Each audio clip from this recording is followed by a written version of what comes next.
Today, we're talking all about the art of letting someone go well.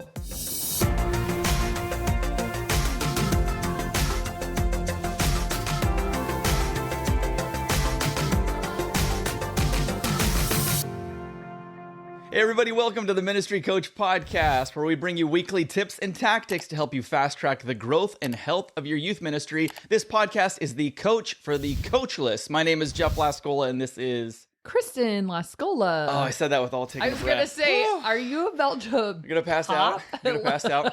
No, hey. I could hear it in your voice. So, kidding. Jumping right into it. As exciting as this is right now, we're going to talk about a little bit more of a melancholy topic, which is firing somebody. I prefer... Let me redo that intro. Letting them go. Okay, that's a better way of saying it. Yeah, firing... Releasing them back into the wild. Yeah, I mean, if you're in leadership long enough, it's going to come up. Yeah. You're going to have to let somebody go. We don't say fire. We say let them You're fired. go. And I think it's no matter what the situation surrounding it is or the reasons, it's always a bummer, even if it's the right thing. It never feels good. It's always awkward. And, like what I learned in leadership is doing the right thing doesn't always feel good. It's the right thing, but you're still bummed out about it. And that's just the way it goes. So I think the worst is I think you could let someone go who's on your paid staff, but then there's having to let a volunteer go. And there's just something about that just feels worse. Yeah. I don't know. There's an episode of Seinfeld where Kramer is basically volunteering at a company, and they're like, this just isn't working out. We're going to need to let you go. And he's like, but I don't even really work here. And they're like, that's what makes this so hard. It's so true, though. It's like, You've offered your services for free, and we would rather not have them. Yeah. And I mean, I never get used to that at all. And some reasons I've had to let people go in the past, or reasons that I think are the most common in ministry for letting somebody go, whether paid staff or volunteer, because some of you don't have any paid staff, and your staff, it is your volunteers. That's who you consider your staff. So the top 3 reasons would be a moral failure. And I think that's the easiest one in one sense and hardest in another sense. Right. It's hardest because it's the most damaging, I guess, to you and your relationship in the ministry. And it can be the most painful because that's the one where you feel betrayed or deceived, or you feel bad for that person, or the impact that moral failure has on their family or community or whatever relationships might be there. So, but on the other hand, it's the easiest because it's kind of the no-brainer. Yeah. You fired yourself, right. Not me. And yeah, I mean, I've had that happen where it's just been, they've looked at me and been like, I know. Right. And I'm like, yeah, love you, but you get it. Right. And so that's the easiest, I guess, on the leader in terms of awkward conversation. Poor performance, I think, is another top one. And that usually, I think, applies more to a paid staff person. And I know you're going to probably get into this in a little bit, but that one is... It can be difficult if they're not viewing their poor performance as a poor performance. Sure. But if you obviously, like I said, you're going to go into this, but lay it out, here's where you're lacking and here are the improvements you need to make. But yeah, poor performance can also be it's not just paid stuff, but it can be a volunteer. And I'm going to take you through at the end an actual... We're going to fire somebody live on the air. They're waiting in the wings. They don't know what's going to happen. Nobody let the cat out of the bag. It's gonna be great. Do you remember The Office? Where he fake fired? Yes, when Michael fake fired Pam. Yeah. And he thought it was so funny, and she started crying, and she's like, "You're a jerk." You want to watch that episode behind the couch. I don't want to be in the same room as this, but it's funny. That's funny. No, we're not gonna fire someone or fake fire someone today. But I'm going to take you through a scenario and give you a little bit of a mock script that has to do with poor performance. like if that's your thing that you're dealing with. And then this one's probably the hardest, is bad fit. I think people can get let go for a bad fit. And the reason I think that's the hardest one is because that's kind of vague and subjective. And if someone is truly a bad fit, it can't always be taught. Like you can't teach them how to be a good fit sometimes. Right. It's like either they are or they aren't. And that's what brings me to number one. The best time to fire someone is before you hire them or let someone go. But we said fire because it rhymes with hire. So it's a little more catchy. And I learned this first from Craig Groeschel and his leadership podcast of just guarding that gate and being very careful of who you put on your team in the first place. Now, it can't save you every single time. We'll get into that in a minute, but to do your due diligence as much as you can on the front end. And here's what that looks like a little bit is your interview process. Your interview process isn't going to catch everything because it's one thing. I mean, you know, if you've ever been in a relationship, you know that what they sell and what they give are two different things. What can I say? Just kidding. Kind of. No, you know what I mean? It's like you put your best foot forward, or maybe that was the real version of yourself at one time and, you know, you haven't kept up with things. So, I've gained weight. I mean, I didn't want to say it. I didn't want to say it. No, you look great. But what is your interview process like? And I think one thing that has really helped me is watching that person in the environment they're going to be in. Yeah. So it's one thing to sit across from an interview table and be like, what are you good at? You know, it's quite another to watch you interacting with students. And you have to take it with a grain of salt because we're all awkward in a new environment, but at least watching them. Can you work a room? Can you have conversations with people? Are you a fun person? Are you a confident person? If you're hiring them for say they're going to be your intern, or maybe you're hiring a youth pastor, maybe that's what you're in charge of at your church. Can they teach? I don't know. Let's see. Could they lead a game? Can they be up in front? Whatever you're hiring them to do, give them a little interview. Like, what do you call that? Like a hands-on interview or something where they actually have to do what you're asking them to do. And I think in a lot of jobs that would be reasonable. Like, do you know how to do this? Well, show me. Again, taking it with a grain of salt because it's not quite realistic, but it might give you a sense of how that person functions in real life. Maybe they could even, if it's a worship leader, like they've sent us videos of them leading worship or video teaching, if that's all you can do. Another great tactic to fire someone before you hire them is make sure they can pass a group interview. So you should not be the only person that interviews them, but you want as many eyes and opinions on them as possible.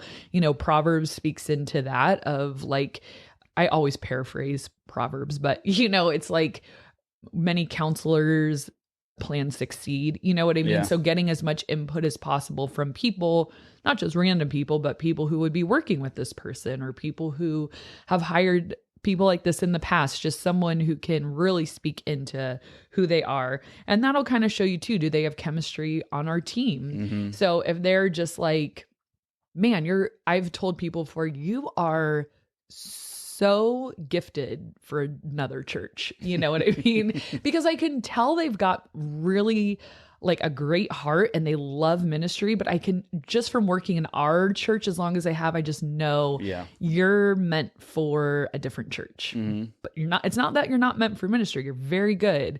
I just know you won't thrive here. And I've said that, you know, and I've said, hey, I have a couple of names of churches that I think, given watching you for a while and how you work, they would hire you in a heartbeat. Yeah, just the vibe that they have. Sure. And we all know that. every church has a different culture, vibe, core value. And that's what you want to make sure this person aligns with. Do they share our culture, our chemistry, our core values, our beliefs? You know, sometimes when we interview people in a group interview, I'll say, I feel like they've worked here for a while and I just am getting to know them now, you know, because it's just like, yeah, you feel North Coast to me. And there's other people, it's like, man, you're great. You feel like this church down the street or whatever it might be. And then we've talked about this before, but it's so good. It's worth mentioning again, because it's probably buried in some podcast episode we did a while ago. But the 3 C's of hiring someone: character, competency, and chemistry. Yeah. Now, competency can sometimes be taught. Chemistry and character, I don't know. Those are things that can't necessarily be taught to somebody. Character develops over time. We can make an argument for that, but you probably want someone with pretty stellar character. You know, well, you're kind of shady, but join my team and I'll really make some integrity out of you. Like, I don't know if that would be a wise leader move. So, but even with the best interview practices, we've seen it time and time again. People get through that probably shouldn't. Right. People have got hired for a job that they definitely weren't meant to do. It's the resume, you know, where it's like, what can you do? Apparently, according to your resume, you can do everything and do it perfectly well. And then the practicality, it's the same thing as buying a warranty, where when you're, well, what exactly does this cover? Nothing. It covers everything. Oh, until you actually need it. Then you'll see in the fine print, it actually covers nothing. You know, you're just like, I feel bamboozled. You're like, you sold me a bill of goods. Right. And so, I mean, what do we do then? Like, if the people get through and it's like, oh no, you see kind of somewhere down the line. Well, number 2 on here. So the best time to hire is before you fire. Well, let's say they're already on the team. So we can just delete number 1. Too late. They're here. So number 2, when you let someone go, they should never be shocked. They should never be like, wait, what? You know, like that. If you're doing your job as a leader, nobody should ever be surprised that they're being let go. This means what? How would this scenario play out? That you've had enough conversations with them about those tension points that they probably see it coming and are just waiting for this is going to happen at any time, right? So here's the thing. As leaders, I think we need to give people the opportunity to course correct. And what does that mean? It means engaging in some conflict, engaging in some hard conversations. And if you are not comfortable with hard conversations and conflict, and you find yourself trying to avoid or move away, I would really encourage you to start working that muscle. Seek out some conflict. see who you can fight with. And that's something you can put into practice today. Pick a fight. Pick a fight, any fight. And the pickup line at the elementary school. Anywhere that there's the first person to walk into your church on Sunday. Well, what I mean is not going and seeking it out, but definitely not withdrawing when you know something needs to be addressed. And I think that's a leadership muscle that we've got to work over time and become more comfortable with it. Because I don't think we could ever be effective leaders dodging conflict or hard conversations, right?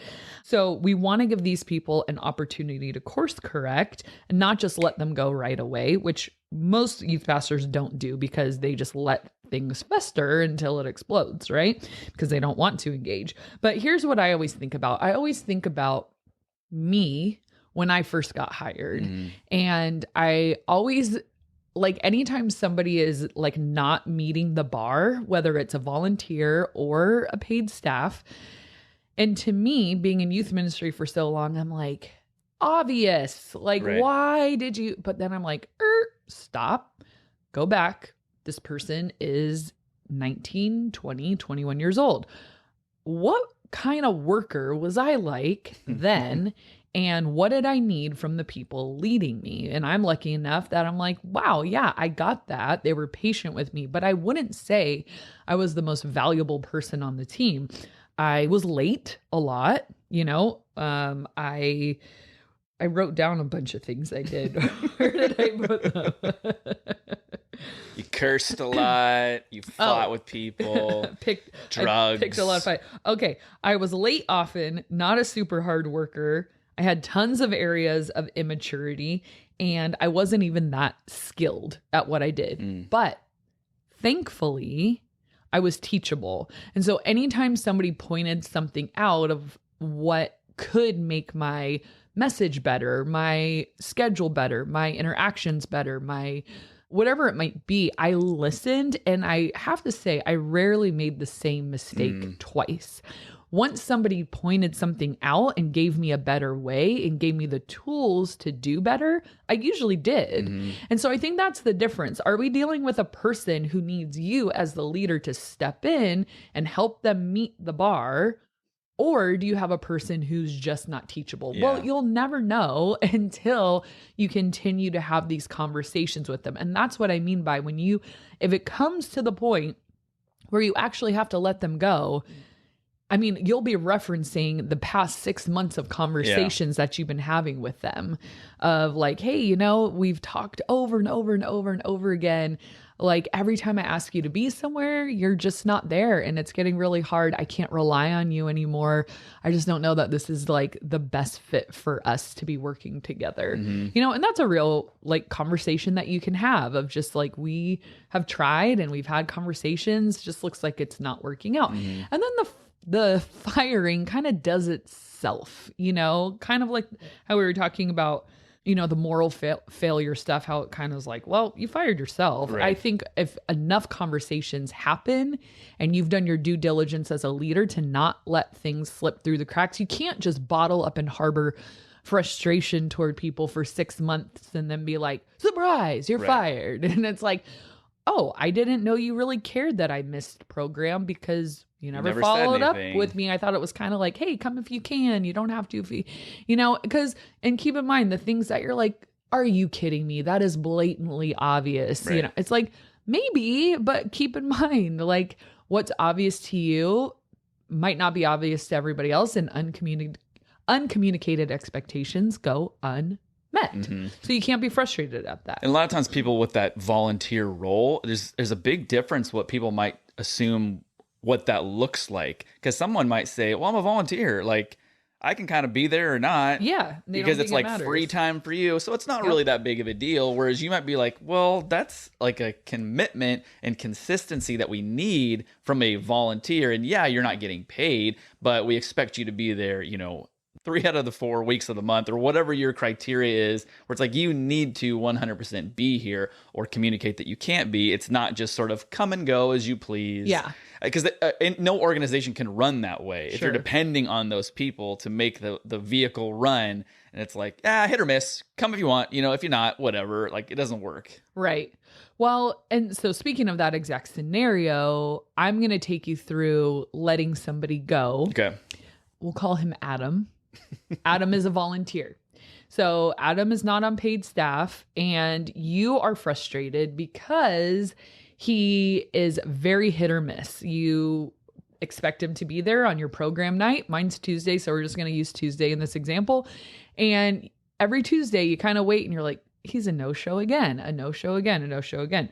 So here's a conversation simulation that you could have with Adam. So, hey, Adam, like it has been so cool having you on our team for like the last 6 months. Like when you come on Tuesdays, the boys just light up. Like they're so excited to see you. They look forward to it.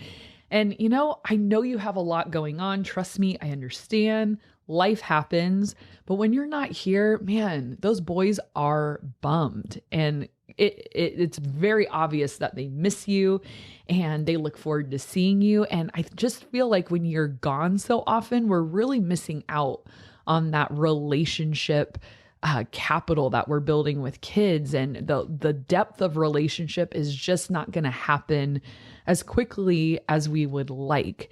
And while I understand definitely having to miss once in a while, I'd love for them to have you on a more consistent basis. And I would say that is like probably the first conversation. So this is not the firing conversation. No. So you're fired. No. So the firing happens not yet. That was the first conversation. Okay. Now Adam knows what your expectation is. And I would say that is a very gentle way of saying, be here. Now, if he picks that up, great, you're done. If he's not picking it up, then you would have, if he doesn't improve, then you're going to have a follow-up conversation. And I would give it, I don't know, like another 3 weeks. If he can hit 3 weeks in a row, I'd say you're looking pretty good. If it's 1, 2, 3, 4, well, does he miss the fourth? And did he let you know he wasn't coming? And was it a good reason? Not just like, I'm super tired. Aren't we all? That's my least favorite reason. I'll just say it. I'm sorry. It's like, okay, like take a nap or go to bed earlier, but we're all tired. We still have to do stuff. So like, what does that fourth week look like? Why did he miss? And then you can kind of gauge, well, if he's just a no-show, doesn't text you, doesn't let you know, then I think it's totally okay and time to then have the second conversation of, man, we missed you again on Tuesday. What happened? And then you can listen to his reason and then just be like, man, you should have seen those boys. They were super bummed. Like, I don't know if you know this, but when you're not here, it's a big deal. Like the boys are bummed. I know we talked about it a few weeks ago. I would just love to see you get more consistent. Like, do you think you could do that? Like, does that seem possible given like your current schedule? Like, I know I want to be sensitive to how busy you are, but do you think that could be possible? Now you're asking the question of like, hey, I'm asking you if this is realistic expectation, because what comes next now will give you the opportunity to, you're kind of putting it on them. Like you said you could do this. So now if he picks it up, you're good, right? Well, if he still doesn't, then you would have the last conversation of, man, I've been thinking about our past couple of conversations, and it just seems like this season in your life right now, I just don't know if ministry fits in. It's a bummer because the boys really do like you, and I think you're a great small group leader, but because consistency is so important to building these relationships, I think we should give it another try when your schedule allows for it. And that's how I would do letting a flaky volunteer go. Now, the reason I picked that one is because I feel like so many youth pastors have the same complaint. My volunteers are flakes. My volunteers are flakes. Well, okay. So first, start with yourself. Have you set the expectation? Have you laid the groundwork? Have you been letting things go for too long? And maybe it's time to start having some of these conversations. And then you watch who rises to the occasion, who can meet that bar that you've set, and who can't. If you're frustrated, I always start with looking at myself. Like, what can I do better in this situation? Does somebody need to be let go because they've had too many chances, too many conversations about this? Or do you think maybe I just haven't been very clear with what I'd like them to do? So again, if we're doing our job, that process of letting someone go eventually, if it comes to that, is usually fairly easy, because what is Adam, how is he going to argue that? Well, it's like, no, I asked you in our last conversation, do you think you can do this? Do you think this fits in your schedule? Do you think you can make this happen? If he said yes, all I'm doing is holding you accountable to our last conversation. Right. And so that's why I always put it in that framework of, man, we like you. Do you think this is realistic for you? Because here's what I'm asking. Can you or can't you? And you will determine whether you can or can't. And then letting you go is just a matter of, guess you couldn't, not I don't like you or you're terrible or whatever. Maybe it's because I'm a thinker rather than a feeler. If I got let go based on facts rather than,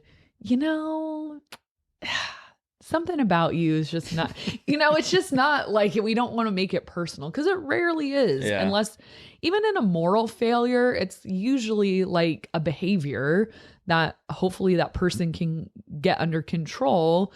It's not like you're bad. It's just like, yeah, you're a leader. We can't have leaders who do X, Y, and Z. But hey, let's chat in 6 months. And that's one thing maybe I should have mentioned with the moral failure. We kind of went past that. But Right.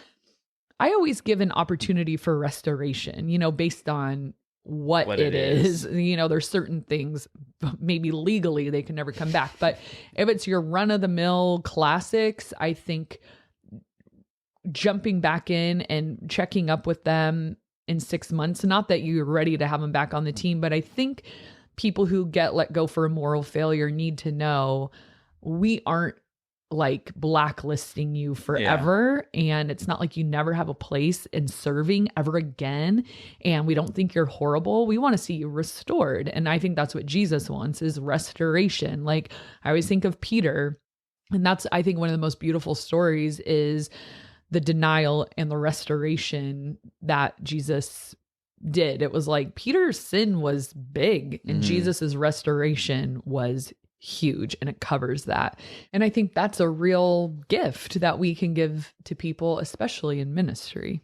Yeah. And it's obviously something that you don't want to have to do, but I feel like if you've been in ministry or any vocation for long enough, it's something that you're going to have to do at some point. So those are some great practical ways of peacefully letting somebody go. Yeah. Why are you smiling? It just felt like like they're dying. Like I'm going Let them to go in peace. peacefully let you rest in peace. Not here. Kind of, because you're dead to me. No. All right. Well, I hope you guys don't have to do that often, but if you do, then there you go. Hey, and in the comment section below, let us know how you let people go. Totally. Kind Tell of us joking. your best firing story. Or about the best time you got fired. I've got a couple. They're priceless. Oh, I've never gotten fired. I technically have not gotten fired. I've gotten let go, which is like the nice way of... Rest in peace. See you later, sucker. Anyways, let's do a question of the day. How about this one? What could you eat every day for the rest of your life? Clarifying point.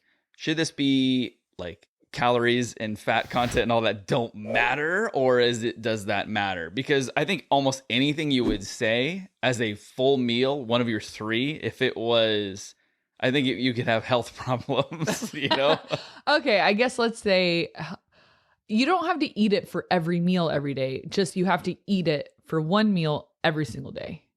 That's what I mean. Like, I think even but that you can get your nutrition on the other meals if you have to. Okay. Pizza, hands down. Pizza. What kind of pizza? I could vary it because that could give different nutritional value in there, but I love that you use nutritional value in pizza in the same sentence. That's a stretch. Cauliflower crust. Cauliflower? Cauliflower. How do you say it? Cauliflower. Cauliflower. Stop. I'm going to phone a flower. I'm going to call a flower. Cauliflower. Cauliflower. Cauliflower? Right. Anyways. Shut up. Who says cauliflower? Cauliflower? Oh. Put in the comment section below whether or not it is cauliflower or cauliflower. No. Cauliflower. Cauliflower. Oh my gosh. Who are you? I don't Jeff, eat cauliflower. You really bring a lot to this podcast, but no, I don't. Sometimes you just the way you pronounce things is not really working out for me. So it's a southwestern dialect. You wouldn't understand. Okay. Yeah, whatever. I would choose a vegan poke bowl. They're my absolute favorite. Yeah, don't give me that face. You're like, mm-mm. Okay, brown rice, spring mix, red onion, tofu, avocado, edamame, seaweed, some anything you want to put in a poke bowl. Ponzu sauce. All right, you lost me at poke bowl. They're okay. I could definitely not do that every day. I could eat it every day. It's so good. Community comment of the day. This comes from Desiree Cruz, who says, just binge watched your videos as I do my Sunday prep for the week, and this is exactly the things I needed. I'm a new youth pastor, and it was all so helpful. Thank you. Yahoo! This actually is from 5 months ago, so Desiree is a seasoned vet at this point. Yeah, I hope you you're are. still thriving in youth ministry. So thank you so much for leaving sure that she comment. is. Yeah. All right, you guys, thanks so much for watching and listening, and we will see you next time. You really say cauliflower? Oh my, I have never in my Wait. life heard someone say caula. Stop! It is not cauliflower. Cauliflower. It is. It's an A and a U. Caw. Oh. Caw. Think of other words with an AU combo. How do you say it? Yeah, because. That's like we won. One word. Because. Cauliflower. Because. Okay. Win!